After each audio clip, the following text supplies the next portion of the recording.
नमस्कार मित्रांनो. आजच्या व्हिडिओमध्ये आपण चर्चा करणार आहोत 15 ऑक्टोबर ज्यांची जन्मतारीख आहे त्यांचं संपूर्ण व्यक्तिमत्व त्याचप्रमाणे येणारं संपूर्ण वर्ष हे नेमकं तुमच्यासाठी कशा प्रकारचं असेल या संदर्भातली खुलासेवर चर्चा आपण या व्हिडिओमध्ये करणार आहोत. सुरुवातीलाच ज्या व्यक्तीचा जन्म 15 ऑक्टोबरचा आहे त्या सर्वांना जन्मदिनाच्या मनापासून शुभेच्छा. येणारं संपूर्ण वर्ष हे तुमच्या सर्व इच्छा आकांक्षा पूर्तीचं ठरो हीच आमची सदिच्छा. व्यक्तिमत्वाबद्दल सांगायचं झालं तर अतिशय उत्कृष्ट नजरेत भरण्यासारखं असं यांचं व्यक्तिमत्व असतं. म्हणजेच फॅशनचा सेन्स यांना खूप चांगला असतो. कोणते कपडे घालायचे, कोणत्या रंगसंगतीचे घालायचे, फॅशन कशा प्रकारे कॅरी करायचं, स्वतःला समोरच्या इतरांसमोर कशा प्रकारे रिप्रेझेंट करायचं याचं उत्तम ज्ञान ह्यांना जन्मजात असतं. त्यामुळे यांचं संपूर्ण व्यक्तिमत्व हे मॅग्नेटिक असतं, आकर्षित करून घेण्यासारखं असतं. खास करून ज्या स्त्री वर्ग असतो त्यांच्यामध्ये ही गोष्ट अगदी प्रकर्षाने जाणवते. जन्मतःच यांना सौंदर्याचं लेणं लाभत असल्या कारणामुळे कुठल्याही प्रकारची फॅशन जरी केली तरी ते त्यांना व्यवस्थितपणे सूट होते. अर्थात या ज्या व्यक्ती असतात त्यांना फॅशनचा सेन्स आता सांगितल्याप्रमाणे खूपच चांगला असतो. याचप्रमाणे यांचं जे वागणं बोलणं असतं ते सुद्धा चांगलं असतं. ऊंचे लोक ऊंची पसंत ज्याप्रमाणे म्हणतो तर असाच प्रकारचं यांचं असतं. आणि याकरता तुमचं आर्थिक स्थिती कशी आहे ही काय जास्त महत्त्व ठेवत नाही. आर्थिक स्थिती तरी थोडीशी कमी असली तरी मात्र यांचं राहणीमान नीटनेटकं सुव्यवस्थित टापटीप स्वच्छतेकडे जाणारं असतं. यांची वाणी कधी कधी थोडीशी तिखट होऊ शकते. म्हणजे मनाविरुद्ध कुठल्या गोष्टी झाल्या की यांच्या वाणीमध्ये त्या लगेच प्रकट होतात. ही गोष्ट आहे. त्याच्यामुळे थोडंसं तिखट शब्दांचा वापर यांच्या वाणीमध्ये होतो. नेमकापणा हा यांच्यामध्ये दिसून येतो. त्याचप्रमाणे यांचं जे बौद्धिक असतं ते सुद्धा खूप चांगलं असतं. आकलनशक्ती, ग्रहणशक्ती उत्तम असते. त्यामुळे शाळा कॉलेजमधलं शिक्षण ते अगदी सहजपणे पूर्ण करू शकतात. परंतु अर्थातच यांच्या संपूर्ण व्यक्तिमत्वामध्ये बौद्धिकतेपेक्षा कलेचा भाग थोडा जास्त असतो.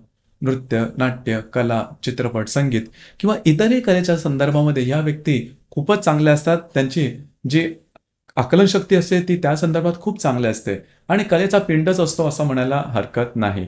अर्थातच या व्यक्तीने स्वतःच्याकडे असणारी कला किंवा त्याला अतिशय त्याला समजा पॉलिश केलं तर अर्थातच या व्यक्ती कुठल्याही कलेमध्ये प्रचंड प्रमाणात पुढे जाऊ शकतात. एक दुसरी सगळ्यात महत्त्वाची गोष्ट यांच्यामध्ये ती म्हणजे यांना थोडंसं ज्याला आपण नशिबाची साथ अतिशय उत्तम प्रकारे लाभते. त्यामुळे या व्यक्ती असतात यांचं जे संपूर्ण आयुष्य जर का तुम्ही बघितलं तर फार काय संघर्ष वगैरे करायला लागत नाही. अर्थात संघर्ष करायला लागतो पण तो फार काय मोठा असतो, बिकट असतो असं मात्र नाही. गोष्टी सहजपणे होतात.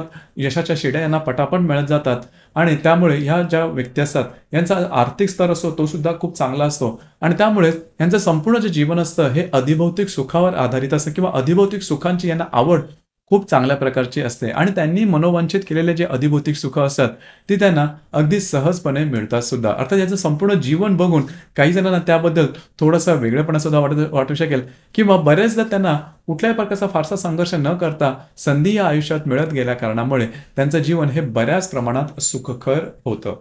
याचप्रमाणे रिलेशनशिपच्या बाबतीमध्ये किंवा विवाहाच्या बाबतीत सुद्धा सांगायचं झालं तर नेहमी ते त्यांचे साथीदार असाच निवडतात की जो तोला मोलाचा असेल किंवा त्यांच्या व्यक्तिमत्वाच्या त्यांच्या अपेक्षेच्या आसपास असेल. अगदीच यांच्यापेक्षा वेगळा किंवा विलग असा यांचा तुम्हाला साथीदार त्यांच्या रिलेशनशिपमध्ये किंवा वैवाहिक जीवनामध्ये सुद्धा जाणवणार नाही. अर्थात रिलेशनशिप यांचं बऱ्याच प्रमाणात सक्सेसफुल असतं. हॅपी गो लकी किंवा जीवनाचा संपूर्णपणे आनंद घेण्याची वृत्ती यांच्यामध्ये दिसून येते. खर्च सुद्धा तशाच प्रकारे करतात पण तो अनाठाई खर्च करत नाही. मगाशी सांगितल्याप्रमाणे थोडंसं प्रॅक्टिकल असतात. पैसे कुठे कधी कसे खर्च करायचे, कसे कमवायचे या संदर्भातलं नॉलेज यांना खूप चांगलं असतं आणि स्वतः या व्यक्ती लकी असल्या कारणामुळे जे काय करतील त्याच्यामध्ये यश त्यांना खूप चांगल्या प्रकारचं मिळतं आणि एकंदरीत ह्या गुणांमुळेच म्हणजे त्यांचं राहणीमान, त्यांचा जगाकडे बघण्याचा दृष्टिकोन आणि एकंदरीत त्यांचं संपूर्ण जे व्यक्तिमत्व असतं त्यामुळे समाजामध्ये ह्या व्यक्ती सगळ्यांना हव्याशा वाटतात किंवा यांच्याच अवतीभोवती तुम्हाला व्यक्तींचा खूप कोंडवाळा दिसून येईल. दुसरी महत्त्वाची गोष्ट म्हणजे या तारखेला जन्मणाऱ्या जो स्त्री वर्ग असतो त्यांचं सुद्धा जे व्यक्तिमत्व असतं किंवा त्यांची जी आकर्षकता असते ही शेवटपर्यंत टिकून राहते. म्हणजे या व्यक्तींच्या कडे बघून तुम्हाला त्यांचं वय किती आहे याचा पत्ता लागणार नाही. ही खासियत त्यांच्यामध्ये खास करून दिसून येते.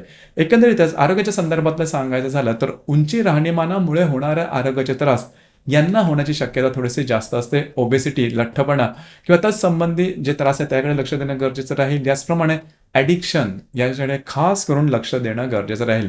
म्हणजे उंची जी राहणीमान आहे ती करता करता बऱ्याच वेळांना ॲडिक्शन होण्याची शक्यता असते. मग ते धूम्रपान असेल, मद्यपान असेल किंवा अन्य काही. त्या ठिकाणी थोडंसं लक्ष देणं गरजेचं राहील. बऱ्याच वेळा यांना त्या संदर्भातलं अट्रॅक्शन हे जास्त प्रमाणात जाणवतं. याकडे थोडंसं लक्ष देणं महत्त्वपूर्ण राहील. याचप्रमाणे येणारं संपूर्ण वर्ष हे तुमच्यासाठी शुभफलदायी असणार आहे. तुमच्या मनामधील सर्व इच्छा आकांक्षाची पूर्ती ही जवळ-जवळ एप्रिल 2025 पर्यंतच्या कालावधीमध्ये होऊ शकेल किंवा त्या संदर्भातल्या काही चांगल्या संधी तुम्हाला मिळू शकतील. जरूर त्याचा लाभ घ्या. त्या संधी तुमच्यासाठी शुभफलदायी अशाच असणार आहेत. तर मित्रांनो, हे होतं 15 ऑक्टोबर ज्यांची जन्मतारीख आहे त्यांचं संपूर्ण व्यक्तिमत्व आणि येणारं संपूर्ण वर्ष कशा प्रकारचं असेल या संदर्भातली चर्चा. धन्यवाद.